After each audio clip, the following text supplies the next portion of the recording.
Hey guys, and welcome to the Adulting 101 podcast. I'm your host, Ayo, and I'm so happy to have you here with me today on this beautiful Monday morning or on whatever day you may be listening to or watching this. If you're on YouTube, hey, hi. If you're on Spotify, Apple Podcasts, or anywhere you may be listening to me, hello. It's a pleasure to have you. Now, today, what is Ayo hoping to talk about? What is and why is Ayo talking in the third person?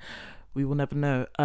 Essentially, there's a whole variety of things I wanted to talk about today. So we're just gonna kind of go into it. I'm gonna speak, but I promise I do actually want to end on actionable advice because I've realized some things. We're here on the end of January. I think it's, if you're watching this on the day it comes out, it's the 31st of January. And so we are in the final day of the first month of 2022. And I've realized some things. I've realized that I need to get my finances together. And I feel like I've always known this. It's been a long time coming. And as the, I guess, type of content creator I am, it's kind of funny that I'm saying this. But it's the truth. Literally, since buying my house, I'm sure I've even mentioned it before, but since buying my house, like, my finances have not been there, and it's been so hard for me to get back into a routine. I feel like I've had to learn in many ways the hard way about all the random sort of payments that come at you. I remember first moving in and being stuck with like a £350 bill from British Gas because apparently my heaters were going when I wasn't even in the house, which was so painful. And, you know, I think it's just been payment after payment, direct debit after direct debit. There's been a lot of things since moving, but it's been a year now. It's been a year and a month exactly. So I can't keep using that as an excuse. I basically gave myself a year's grace, and I was like, I'm gonna give myself a year. There's gonna be things that come out, but I'm gonna give myself a year. Well, that year is up, Ayo. That year is up. So I know that I need to get my finances together. And so by the end of this episode, I'm gonna give you guys some actionable tips. Very simple.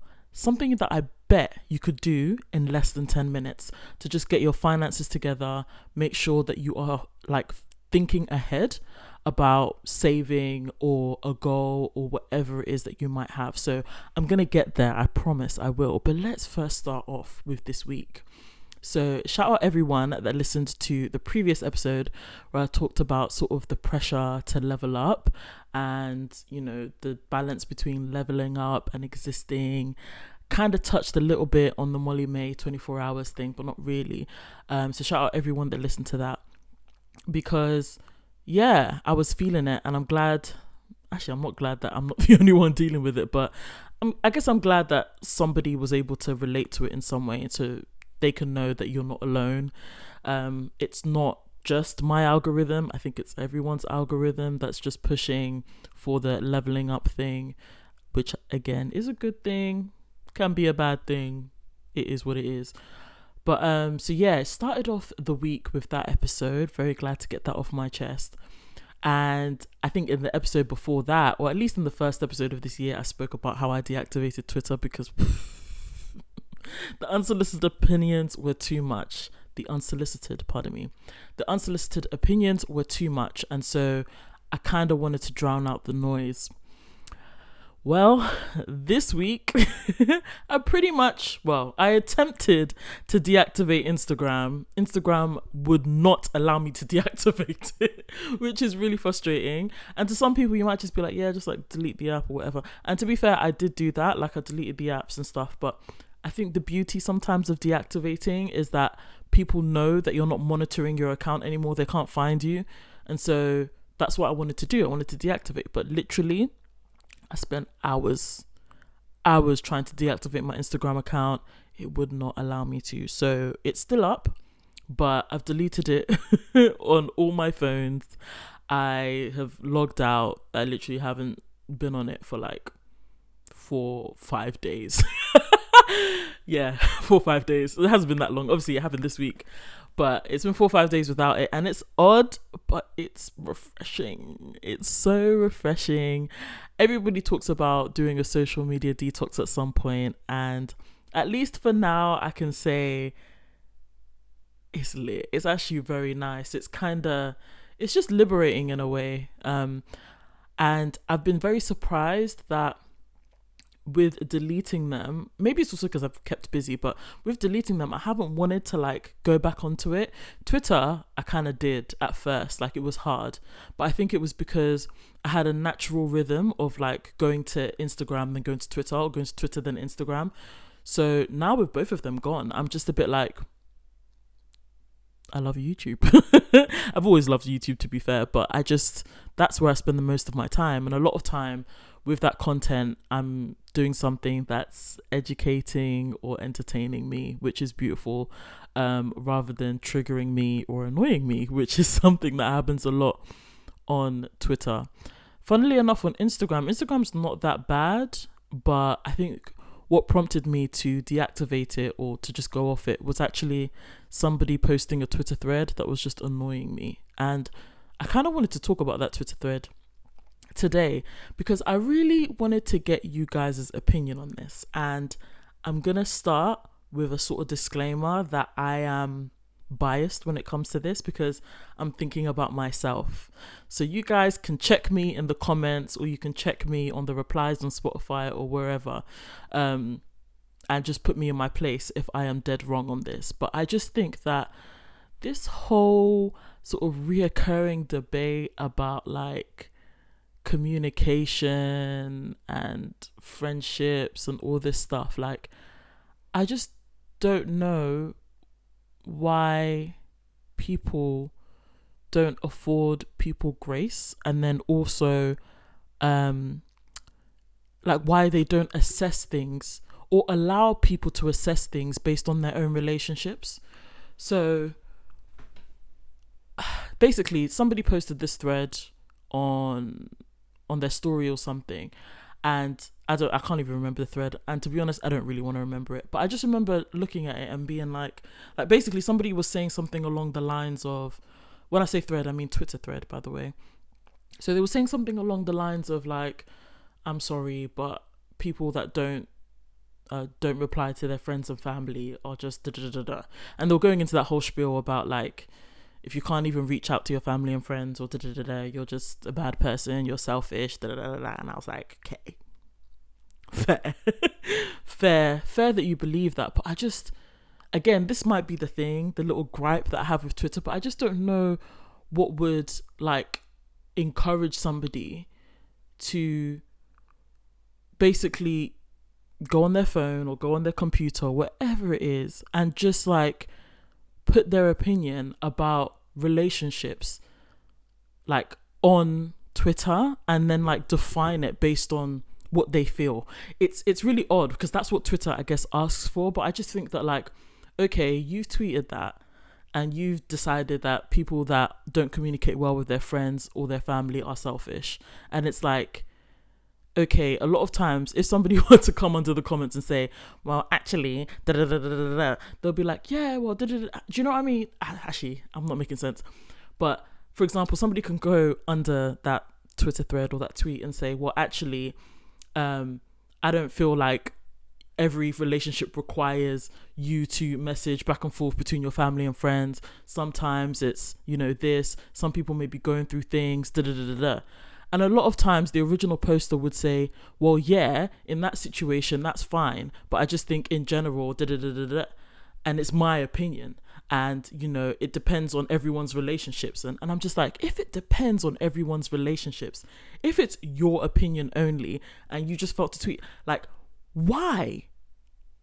Do you know what I mean? Like, I always wonder what the aim is of threads like that or tweets like that, where people know that it's based on their own opinion, which is based on their own situation, but will tweet it out to the world and like stand strong and, literally broadcast their opinion in that way, but recognize that it doesn't apply to everyone's relationships. Like, why give blanket statements if you know that that's not reality anyway? I think that's one thing I'm just a bit like, But again, like I said, it's not a it's slightly triggering topic because essentially I get very overwhelmed with my phone in general.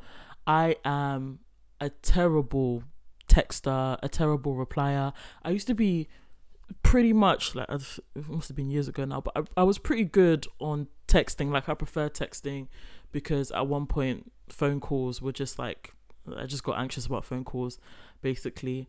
So I used to be good on texting, but now I'm really bad on texting. I find it hard to keep up with everyone, and I find it hard to check up on people because I'm always concerned that if I check up on someone, then they might get back to me, but I might not be able to get back to them because I've literally lost my train of thought, or I've lost a thing there.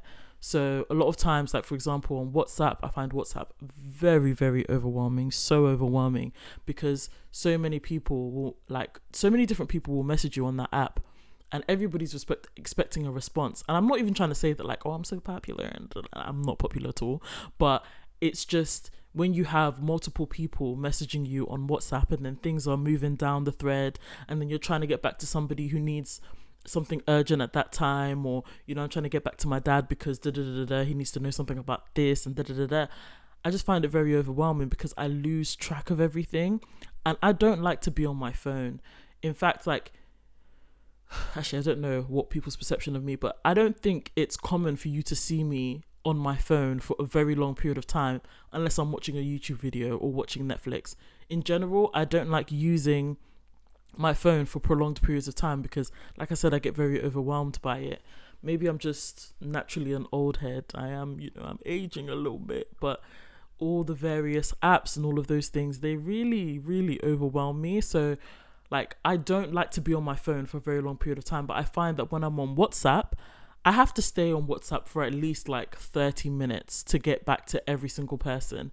And I just get so overwhelmed. So with that in mind, I'm really bad, I'm basically really bad at messaging people, really bad at replying, especially if I'm going through something. It'll be even more difficult. Of course, I do try to do the thing where, you reach out to people, you let them know, by the way, like, I'm really bad on text right now, like, I'm going through some things, I try, but I'm not going to broadcast what I'm going through to every single person, but yet every single person feels entitled to a response because they have access to you, which is fair enough, but I guess it's just not what I do, for example. So if there is a friend, I might not be like very, very close to them. If I send them a message, I'd hope they reply, but if they don't reply, I don't feel like, oh my gosh, why did they not reply to me? They're a bad friend. Like, I don't go there, basically. I would assume that they're going through some things, or they can't reply to me right now, or, something might be going on. If I really need to get in contact with them, I'll give them a phone call. If I really need to get in contact with them, I'm gonna hit them up. I'll try to go to their house or whatever it is. Like, I'll find other ways. I'm not gonna then put my ideals or my perception of that person based on them not replying to me on them. I might have to try and say that again. So basically, I'm not gonna assume what that person is like based on their ability to reply to me. So for example, I'm not gonna say, oh, that person's selfish because they won't reply to me, or they're on socials and they're not replying to me. Like, to some people, being on socials doesn't require any brain power. It doesn't require so much work, or it's easy for them to scroll, whereas harder for them to respond to people. And sometimes I'm in that situation, but granted, I've now deleted socials so that nobody can like, I'm literally not on socials. I'm literally just trying to chill out now. But at the same time, like, I'm not just going to assume that this person is a bad person or whatever it is based on their ability to reply to me. Granted, everyone is entitled to feel however they feel about other people based on their ability to reply or not. But I just find it odd that people would jump to they're selfish or they're a bad friend or whatever it is based on someone's ability to reply. I can't lie, I really, really appreciate my family and friends, because if they were to jump to those ideals, maybe some of them have already, I don't know, but if they were to jump to those like conclusions basically about me based on my ability to reply, then I'm a pretty bad person. I'm a pretty bad person. But yeah, so that was one thing that kind of got me kind of annoyed this week. You guys let me know what you think about it. Basically, I recognize I need to get better with messaging in general. I recognize that I need to stop the overwhelm, and that's why I've deleted the socials, because I'm hoping that through that, maybe I might be better at connecting with people. It's less noise, less overwhelm, etc., etc.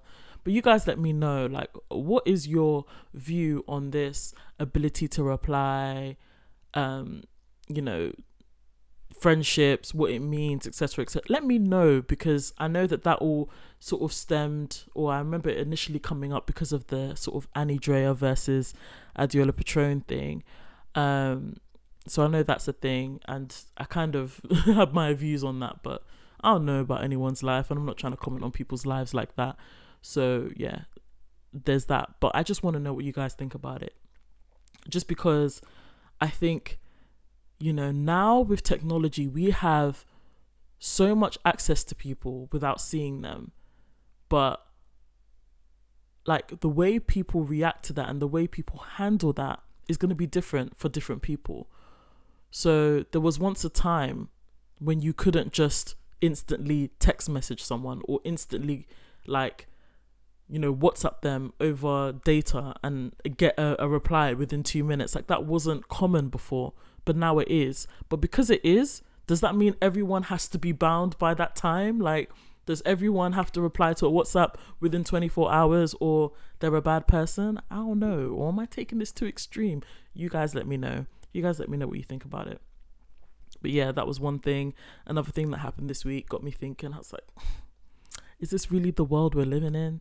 If someone doesn't respond on time, if somebody doesn't respond at all about something, if somebody forgets to reply to someone, are they selfish?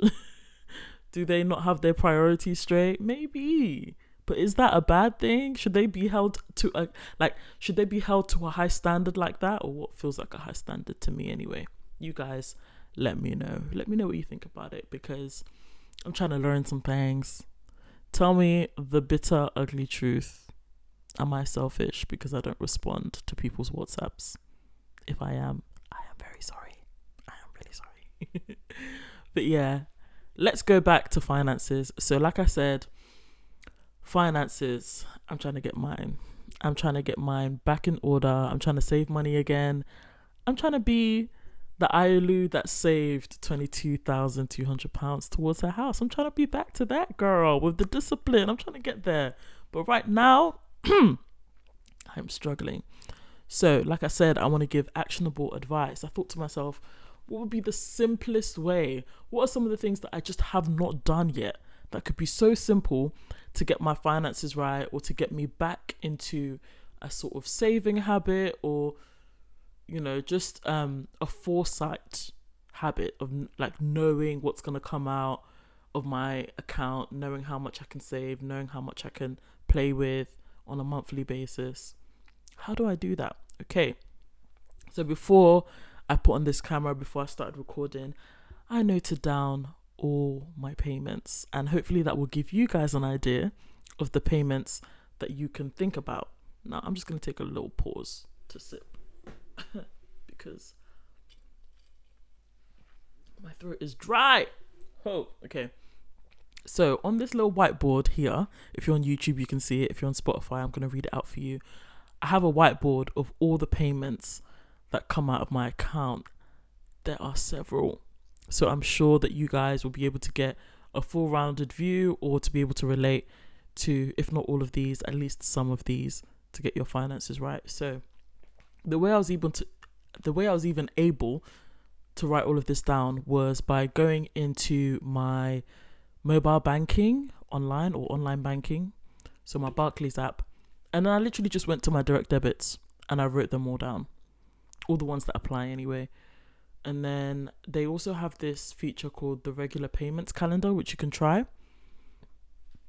Pardon me. So you can try the regular payments calendar, which also gives you an idea of what payments they're expecting to come out on each day. So again, a really helpful tool. So you note all of these down, and you note the amount, and you literally add it all together. So these are all my monthly payments, guys. Pray for me. So we have mortgage, or it could be rent. I've got my car finance. I've got my council tax. I've got my energy bill. I've got my phone bill. I've got my home insurance. I've got my car service direct debit. I've got my water bill, my life insurance, my broadband, and my TV subscriptions. So, a lot.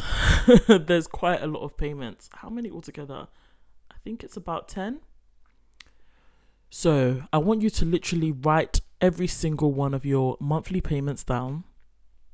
You might have a few, you might have a lot, depending on your situation. Write them all down. Write the amounts, the exact amounts that come out on a monthly basis, and add them all up. Once you've done that, I want you to subtract that from your monthly salary. Now, sorry if this is mad basic, but I feel like this is for these people that maybe they just need something new, need something simple, need a way to just start right now. And this is what I mean about it being something that can take you less than 10 minutes. So you've added up all your monthly payments, you've subtracted it from your monthly salary. How much money do you now have to play with? Once you know that amount, I want you to figure out and just try to be realistic about how much money you can now save. So I don't even want you to think about like food or all the other things, your leisure activities, all that. We don't even think about that anymore. I want you to think, with this money that you have left, how much do you think you can realistically save? To you, you might want to start small. Maybe you just say, £200, £300, whatever it may be. Or you might want to be aggressive with it. You might think, I want to, save 60% of this or 70% of this.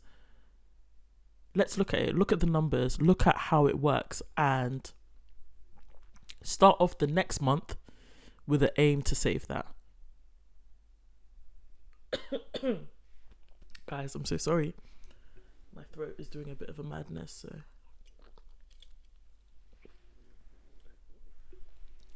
See, if I wasn't recording this on my camera, I'd actually just cut that out, but you guys can't see everything now.